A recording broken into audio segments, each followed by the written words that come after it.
Got Ryan Dell, our general manager here. As you guys know, we announced at 11 a.m. That we mutually parted ways with head coach Kim Bjorkegren. We're starting the search, obviously, today. But Ryan is here to talk about that. Ryan, if you could just start us off on today's news and your thoughts on that, and we'll open up for questions. Yeah, I just want to take the time to thank Kim for 2 great years. He came in and has made this organization better. We're excited for him to get back home to Europe and spend more time with his family, be closer to family, and of course, start his pro license and continue that process. So just want to say thank you. Questions? Brian, when did this process kind of start with you guys? Did Kim let you know this is something you want to do, or were you exploring it beforehand? Can you kind of walk us through it? Yeah, the biggest thing is we wanted the dust to settle on the season. We don't want to talk or think about these things when we were heading into decision day. So once that kind of process had gone through the season, we spent some time to evaluate 2023. But now we're excited to look towards 2024. I imagine you can be very far along in the hiring process, but you kind of give us a sense of kind of where you are during the process. Yeah. So I refused to make any phone calls until after everything went public. We didn't want anything to leak out last night. But we started conversations after that went public at 11 a.m. And we've already talked to 3 agents now. We have created a list of candidates, and we're excited by that list. I think it's a very diverse list. It's a very strong list. And I think the next leader of Racing Louisville will either be in that or the next wave of people as communications and conversations continue. And does the ultimate hiring responsibility lie with you, or does it have to go further up the chain? Yeah, I'll lead the search. Very excited to lead the search and find the next leader to take this team to the next level. But there will obviously be it's a lot of stakeholders engaged in that process. Theo, do you want to go ahead? Hi, Ryan. Theo, Lloyd Hughes, freelance. Thanks so much for taking the time today. I wanted to ask what metrics or objectives of success you want to see from the next coach in 2024, and what maybe objectives did Kim fall short of in 2023, if any?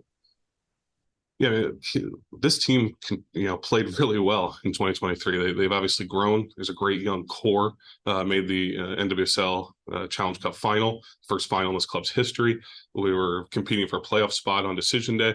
So those are all really good steps as we head into 2024. What we're looking for in the next coach is someone who's going to have great communication and be collaborative. We're looking for someone who's going to develop. We're very fortunate, even in this building, to have the academy in the ECNL Academy here.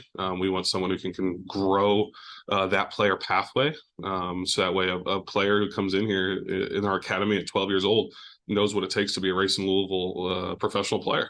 You're seeing U18 signings contribute in this league, and that's important to us.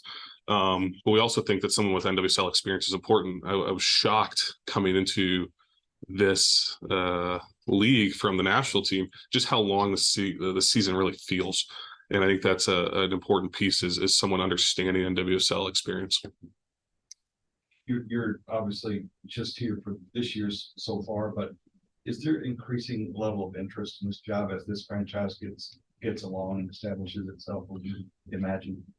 Yeah, I think this is a club that can be the best club in the world. Our goal is to be the best club in the world, not just in the NWSL, not just in the United States.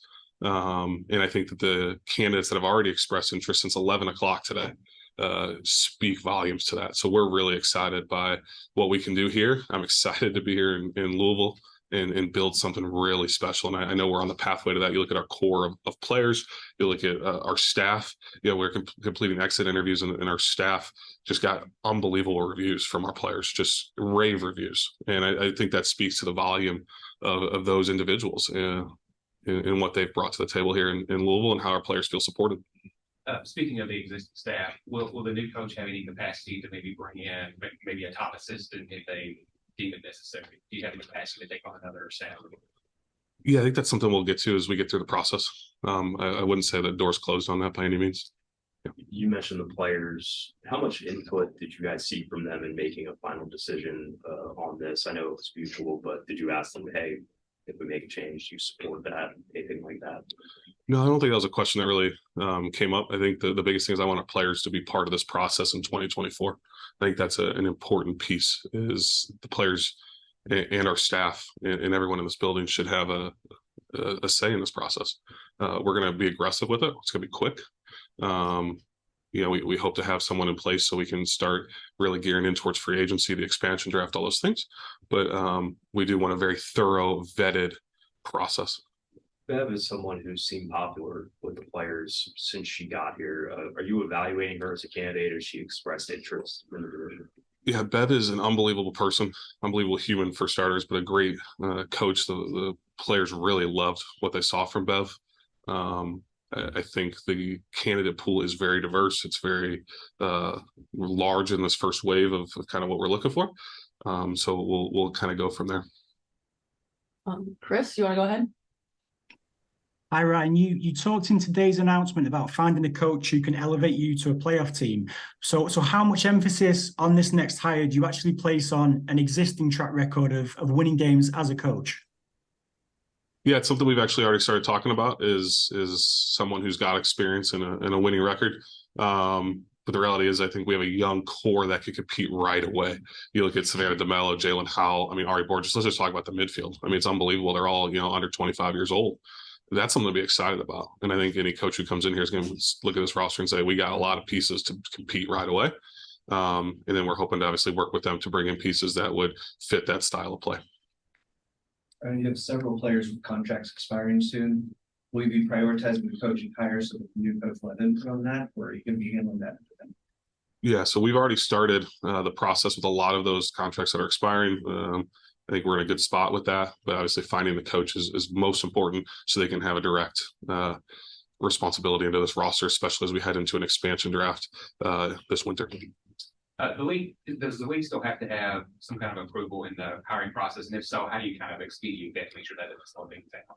Yeah, that's a great question. The background check is very important for us, and we want to make sure that our coaches go through a fully vetted process before coming in and taking over. That the league handles the background check process, so we don't have an ability to push it quicker than anyone. That's obviously a very important process. I remember mine and how long that took. So we will let the league do their diligence and their due course, but we're going to do ours prior, so that way we have an understanding before. Paul? Yeah, Ryan, the stakeholders involved in this process that you mentioned, does that include anyone outside the front office and the players, specifically any fans or supporter groups, anybody like that? Yeah, Paul, right now I think we're focused on just keeping everything inside this building with our players, our staff, and our front office pieces. But we are starting the process of trying to engage potential fan council and things so that our supporters feel heard and we can continue to grow with them. That's one of the priorities. Jeff and I actually had to move a meeting about it this week so we could kind of focus on this. But it's something that's in the back. And a quick follow-up, if I may, is having to search for another coach just 3 years into this new club disruptive in any way? Yeah, no, I think there's a lot of stability in this group. You talk about how the family environment. I've been shocked as I've traveled with this group to talk to other NWSL general managers or people in their front office, and this group is incredibly tight, and they're a family. We have a family environment here in this building, and I'm so proud of that. We're all rowing in the same direction, and I think that provides stability. When you look at our players with long-term contracts, Carson Pickett, Katie Lund, Paige Monahan, I've mentioned Sav Jaylen, all the way through, we feel like we're in a very stable position right now, and this is a special place to be. If I might add a question back to Kim, you said you had some sort of exit interview with him. Do you have any sense of whether he'll take some time off, or is he looking to immediately get back into coaching in Europe? No, I don't have a sense. I'm sorry. Towards the end of the season, I think after a couple of the last games, Abby and Jaylen kind of alluded to some tactical issues that they think the team might have had. Did that factor into overall evaluation into a decision like this? I think the decision was overall the next direction for the club, and we're excited to take this time to find the next leader to build us into 2024.